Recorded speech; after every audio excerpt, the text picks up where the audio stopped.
Les couvreurs ont marché sur le marteau. Le marteau est tombé d'une certaine hauteur et a brisé le panneau d'affichage. L'homme qui se trouvait en bas est mort d'une mort atroce. Pendant ce temps, l'ambassadeur américain rentre chez lui. Un chien noir le regarde au loin. Un vieil homme traîne une plaque d'égout lorsqu'il fait tomber un rocher sous sa roue. Le vieil homme laisse tomber sa cigarette. Derrière lui, le camion-citerne roule lentement sur la route. Il finit par s'écraser sur la voiture de l'ambassade. L'essence a jailli en un instant. Lorsque l'essence atteint la cigarette, les étincelles enflamment l'essence. Le feu se propage dans toute la voiture. Le chien noir regarde la scène avec indifférence, se demandant qui sera sa prochaine cible. Et il a fait toutes ces choses horribles pour ce petit garçon. Il s'appelle Demain et est né le 6 juin à 6h06. Au moment de sa naissance, le ciel a retenti et une étoile est tombée sur terre. Selon la prophétie biblique, c'était le signe de la venue du diable sur terre. Le propre fils de Robert est mort à la naissance. Et sa femme n'a jamais pu avoir d'enfant. Le prêtre de l'hôpital l'a emmené au sous-sol et a demandé à Robert d'adopter l'enfant. La mère de l'enfant est morte à la naissance. Robert a adopté Demain à l'insu de sa femme pour qu'elle ne soit pas triste. Depuis que Robert a eu Demain, sa famille et sa carrière ont été couronnées de succès. Il est devenu le plus jeune ambassadeur des États-Unis à l'âge de 36 ans. Il pensait que sa vie irait de mieux en mieux. Mais le jour du 6e anniversaire de Demain, quelque chose d'étrange s'est produit. Un chien noir est arrivé à la fête. Lorsque la nounou a vu le chien noir, ses yeux se sont mis à errer. Puis elle ne put s'empêcher de grimper sur le toit. Une corde de chanvre autour du cou. Elle a sauté sans hésiter. Cette action a effrayé la foule qui a appelé le 911. Demain, quant à lui, regarde la scène avec indifférence. Non seulement il n'a pas eu peur, mais il a même salué calmement le chien noir. Le lendemain, l'incident de la nounou a fait le tour des moteurs de recherche. Non seulement il a attiré de nombreux journalistes, mais il a également attiré un prêtre. Il dit à Robert que le démon s'est réveillé et qu'il faut tuer Demain sous peine d'épidémie. Robert le considère comme un charlatan et s'en va. Mais le prêtre dit à Robert qu'il sait que Demain a été adopté par lui, et que la vraie mère de Demain était un chien noir. Robert n'en pouvait plus et l'a fait jeter dehors. Robert n'a pas pris les paroles du prêtre au sérieux, mais de plus en plus de choses étranges arrivaient à Demain.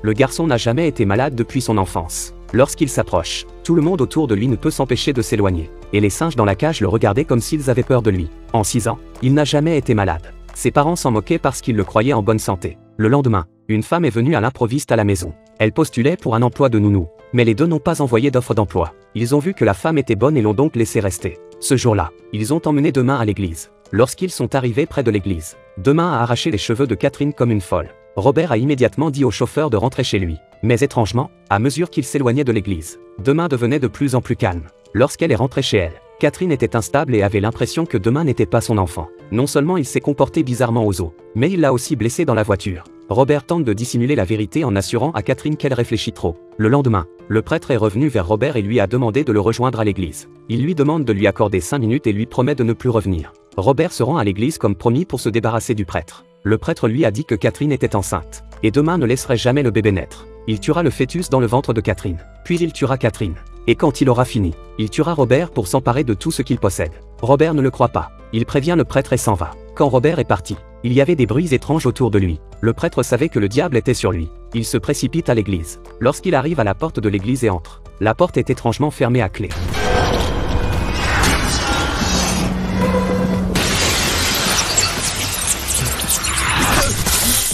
De retour à la maison, Robert apprend de Catherine qu'elle est enceinte. Robert est abasourdi. Ce jour-là, Catherine arrose les fleurs. Demain passe en scooter. Lorsqu'il a vu Catherine, il s'est écrasé sur son tabouret. Lorsque Robert est arrivé à l'hôpital, le médecin lui a dit que le bébé n'était plus là. Et Catherine lui a dit que Demain essayait de la tuer. Cela a horrifié Robert. Il a en quelque sorte cru le prêtre. Alors qu'il rentre chez lui pour retrouver Demain, il reçoit un appel d'un journaliste. Le journaliste lui a montré des photos effrayantes. Les couvreurs ont marché sur le marteau. Le marteau est tombé d'une certaine hauteur. Et par coïncidence, il a cassé le panneau d'affichage. L'homme qui passait en contrebas a été frappé à la tête comme ça. Il s'agit d'une série de photos étranges. La femme a une auréole autour du cou, et elle s'est pendue. Le prêtre avait un rayon de lumière sur la poitrine. Et bientôt il a été transpercé. Cela signifie également que le rayon de lumière représente la mort. Il y a quelques jours, un journaliste a trouvé une photo de lui avec un rayon de lumière. C'est alors qu'il a contacté Robert pour connaître la vérité. Tous deux sont rapidement arrivés à l'hôpital où le bébé est né. Un incendie s'est déclaré à l'hôpital après que Robert a pris le bébé. Une religieuse brûlée leur a donné une adresse. C'était l'adresse du prêtre qui avait laissé Robert adopter l'enfant. Ils ont suivi l'adresse jusqu'à l'église et ont vu le prêtre. Il avait été défiguré. Robert voulait savoir où était la mère et où était son propre fils. À la demande de Robert, le prêtre lui écrit une adresse. Lorsqu'ils suivent l'adresse jusqu'au cimetière et ouvrent la tombe, ils y trouvent le squelette d'un chien noir. Il s'avère que ce que le prêtre avait dit était vrai. Robert s'empresse d'ouvrir la tombe voisine. Lorsqu'il a vu le squelette à l'intérieur, il a compris que son enfant n'était pas mort, mais qu'il avait été échangé à dessein pour qu'il puisse élever le fils du diable. Pendant ce temps, La nounou arrive dans la chambre d'hôpital de Catherine.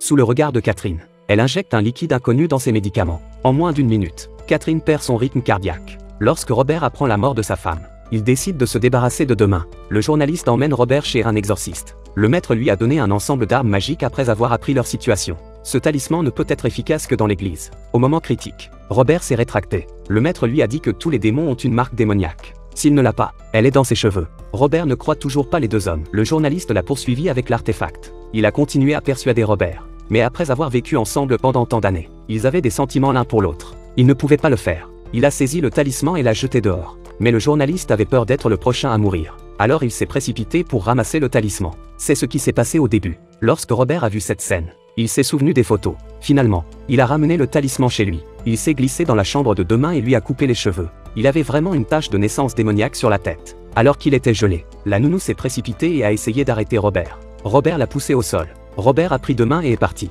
Alors que Robert s'apprête à partir, la nounou sort à nouveau et heurte la vitre de la voiture. Robert s'est empressé de faire marche arrière. La voiture a magnifiquement dérivé vers la porte d'entrée. La nounou est ressortie.